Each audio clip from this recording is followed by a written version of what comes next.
Hi, everyone, and welcome to the special simulcast of the Neil Haley Show and Doctales. I'm excited to welcome the host of Doctales, Royal Doc, Alan Lindeman. Doc, what's going on, man? How are you? We're doing really well here, Neil. And you? Doing fantastic. And you want to introduce our guest today. I know you're excited about him because when doctors can create innovations that become their own businesses, that's the exciting thing of taking a skill set and becoming an entrepreneur. Go Well, ahead, Doc. I really, yeah, put a lot of work into it, and it looks like it. It's effective.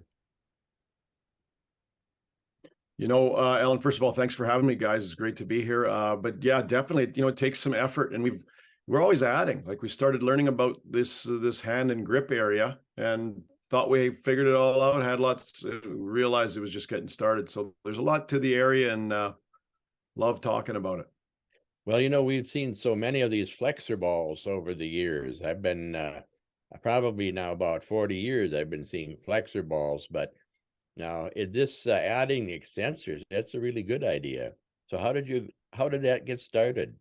Yeah, it's even it got started. A little bit about my history, Alan, as I'm a sports chiropractor by trade, and I was, more than happy, more than comfortable players, first of all.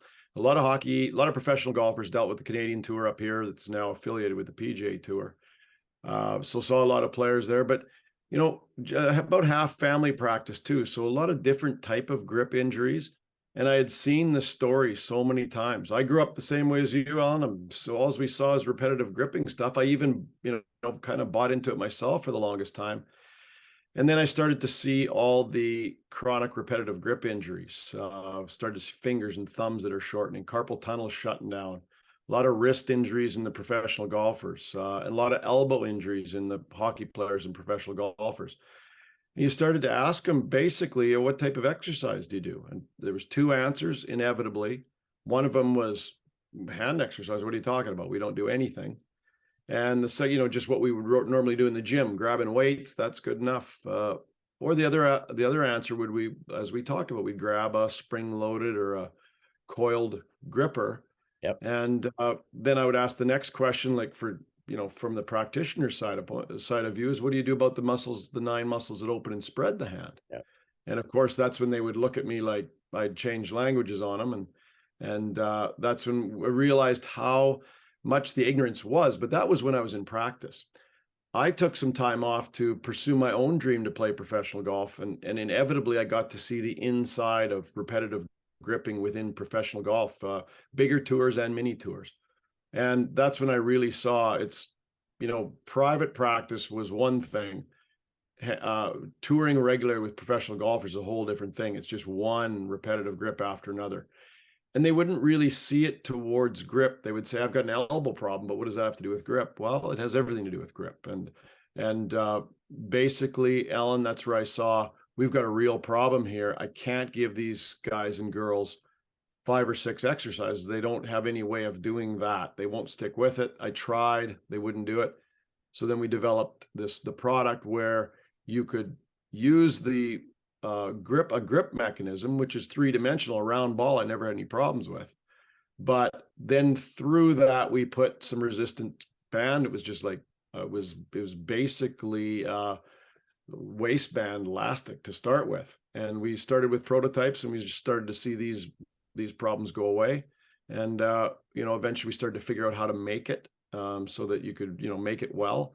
But same mechanics as the rough prototype, and all of the things you had on your site. And I'm thinking, well, you have to get the right balance of extensors and flexors. Otherwise, you will, if you got too much extensor, you wouldn't have much of a flexor. So now, how do you figure out how much any individual needs? Do you have individual flexor, extensor testing? Yeah, absolutely. When we started it was just, we're basically, throwing ideas against the wall and seeing what'll stick. So we're basically testing.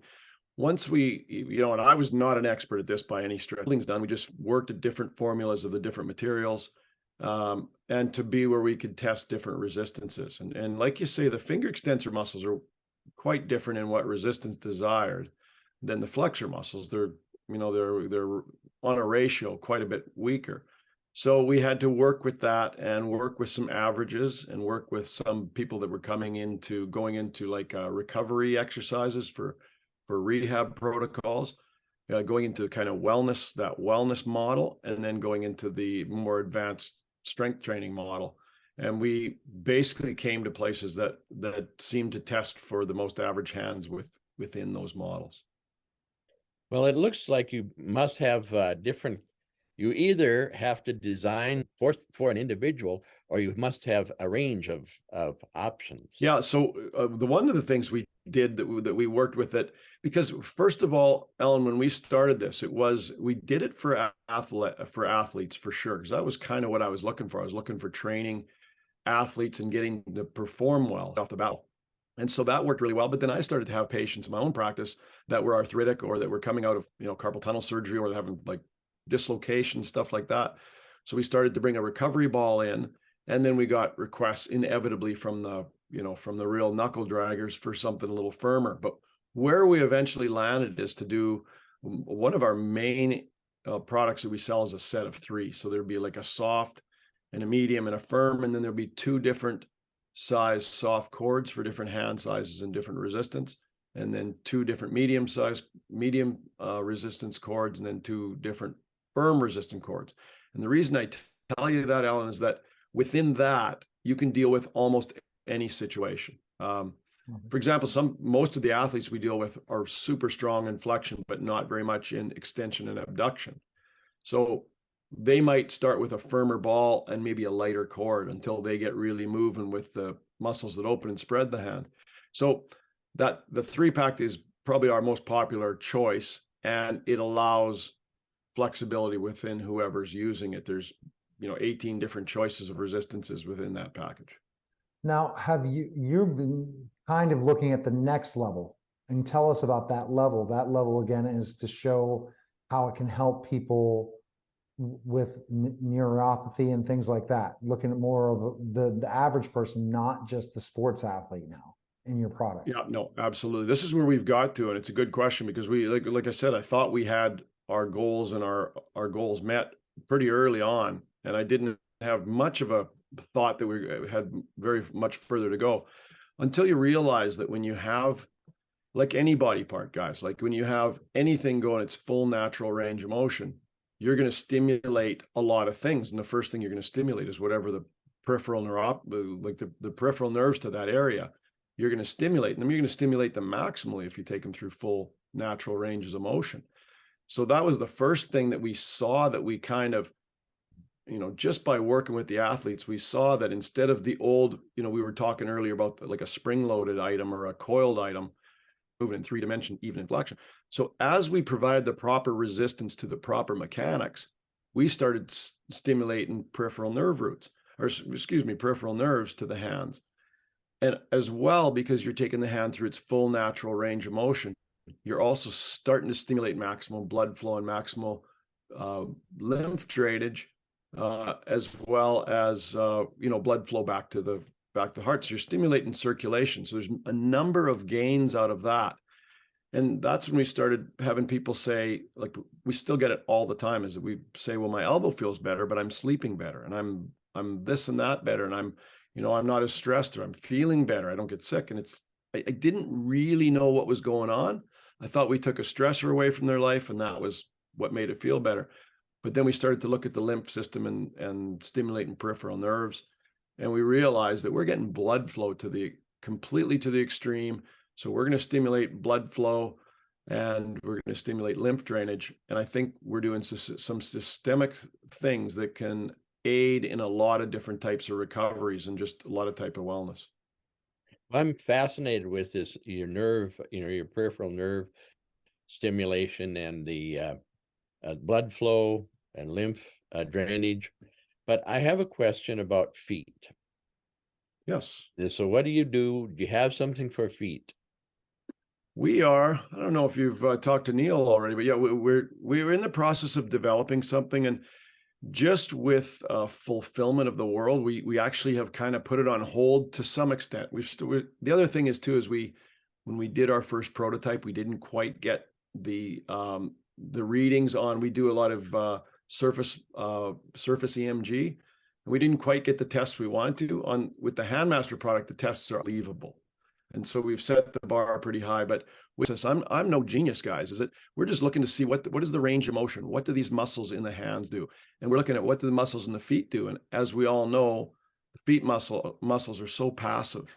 You know, we're not designed to be passive. We're designed to be grabbing sand and dirt and grass and walking and going to the next step. So we're missing out, in my opinion, on because we've got rubber shoes. Same situation, Alan. We're very interested in that. We have already built a mold, but it just wasn't good enough, and we're going to make some adjustments and spend a little bit more and see if we can't get that out. But we're basically going to match Handmaster Plus with Footmaster Plus, and we were close, but it wasn't quite there. But same concepts, and I completely agree with you. It's a really key area when you get the muscles working, you get the blood flow proper. There's your shock absorption, and there's more like peripheral drainage as well. It's really important in lymphatic flow. So are Yes. you thinking? So I was going to go with my question. So are you thinking? When do you think that you'll release this, or you have a prediction? Yeah. You know, we thought we were going to release it in 23. That's what we thought we were doing. We're just not. There was a couple of issues that we had just with even the manufacturing side of things. We have a great team. We're so fortunate to have a great team, and as you get, you know, as we get busy and we've got demand all over the world, you have to know what you're doing. But we just had a little bit of issues as, do we want to do this right now with all the COVID, when the COVID was still a going concern? Do we want to spend our time and money and our efforts on that? Or do we want to really, you know, push what we're doing with Handmaster Plus and all the upper extremity stuff that we've got there? And we decided to go that way, but I don't really have a release time for it. We're just redoing our drawings based on what we've learned. So I'd love to say 2024 and know that for sure, but I don't like to say things I don't know for sure. But the world is big, you know, as you guys know, it's a big world out there. And we're so busy with the Handmaster Plus side of things that we've got to watch to be too quick. And I definitely don't want to put a product out that I don't believe in. Well, you know, there's an awful lot more, I think, at least what I see with diabetic patients. They have more trouble with their feet than their hands. I mean, the feet, that starts first, and it usually stays longer, and it's harder to deal with. So I'm waiting for your feet. Well, even the encouragement, like I haven't had anybody ask me this, all the podcasts that we do, nobody's ever asked me that question. And to me, it's a bit of a more obvious question. So your guys, as the wheels are turning on you guys, and it's, you know, for me though, that's good because it is a reminder. And we changed our whole brand name as, like, our company's called Doctales Enterprises, and we changed to Moving Extremely Well because we are defining the extremities. We've identified them to be just left to the wayside and so important for people's health. And like you said, Alan, the diabetic community, which is enormous. I mean, it's enormous now, is they are in need of peripheral blood flow. Feet, I agree with you, but hands as well. When you see the changes in thermography that we do with that hands, but peripheral blood flow it's just been left by the wayside, and peripheral training, like the muscles of the feet, I think, are also something that's kind of just, who cares about those things? No, they're important. That's your shock absorption. And to have that blood flow to the extremity plus the function of shock absorption is directly correlated to what we're doing in the hands, and if not more, because you have the shock absorption angle, but with the hands you have the grip functionality and the blood flow. So equally important, and we've definitely identified that the extremities are our thing. We got to do it well, but it's overlooked, and we preach about it. And you know, most of the healthcare professionals that are further along in this way of thinking, they get it in a flash. Yeah, I'm waiting for that. I'll promise I'll put we're going to put a little extra with our team onto that one again. I love the project, and it wasn't far off, by the way, Alan. Like, It just, if you're going to, the time where you do it and you put all your efforts into, you launch something, I think many people don't understand that. Neil, you probably do, with seeing all the business folks that you see that are doing something similar. You're going to put a lot of effort into promoting and helping people. And if you've got something that you know in your mind isn't there, you don't do it. You don't do it. And this, people make the mistake. They make the mistake all the time of doing it without doing it. There was one of my clients was working with this week, and literally we had to tweak things. I said, well, I'm not getting the sales. Well, it's because of not the product. It's how it's being delivered. It's how it's being delivered, how it's being packaged, and how it's being explained. Because if you don't believe in it, they're not going to buy it. That's the bottom line. And so many people have things out there. Hey, I wrote a book. Why aren't people buying it? Because they don't believe in it. And you really don't believe in it.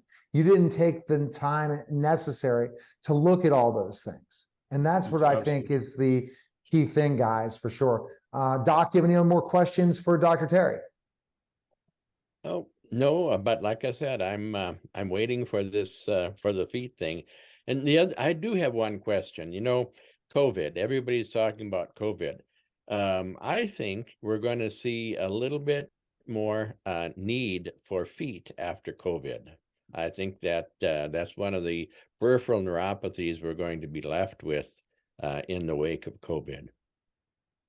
Well, I don't disagree with you. I think through this whole COVID, for this whole stretch of the last 3 years, I think people are going to see that wellness is a really big deal, like going back to basics. And like I say, you know, usually what people want to talk about is, you know, muscles and how the muscles shorten the carpal tunnel and collapse it and all this stuff. And I used to be, that was my main talk and my main talking point. But as Neil brought up, I'm a lot more interested in what it takes to get, you know, circulation, almost like the traffic system moving through your body. That's wellness.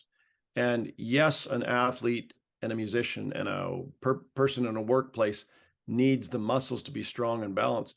But a human being you need blood flow and lymph drainage on a daily basis, and you need digestive system on a daily basis. So I think out of COVID, I think the details to wellness, a lot of people are going to wake up to that environmental challenges and what are our daily health habits going to look like? And we can't just sit there and go, oh, geez, I hope it works out. No, we got to look at the basics of health, stay healthy, get it done. And we need simple solutions that people can actually get done in a day. All right. In their homes, yes. Best place, Dr. Terry, to find information on you about the Handmaster Plus is go where? Yeah, handmasterplus.com. Our main website is doczac.com. And if anybody has questions, that's my job, is to answer questions. I love doing it. It's info@doczac.com. Appreciate it. Great show, Doc. Thank you, guys. All right. That was, again, the special simulcast of the Neil Haley Show and Doctales, guys. Take care.